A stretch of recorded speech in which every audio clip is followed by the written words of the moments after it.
បាទសួស្តីបងប្អូនបាទឥឡូវជាបាននៅកន្លែងបាទ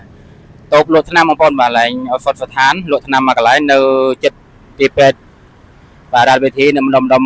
អនុស្សាវរីយ៍បងប្អូនហើយកន្លែងនេះគឺជាកន្លែងដែលលក់ថ្នាំមួយកន្លែងដែលស្ថិតនៅក្នុងទីក្រុងបាងកកប្រទេសថៃដែលមានបងប្អូនខ្មែរយើងក៏មកទិញច្រើនបាទដោយសារកន្លែងនេះតម្លៃថ្លៃថ្នាំអត់ថ្លៃទេបងប្អូនបាទតម្លៃ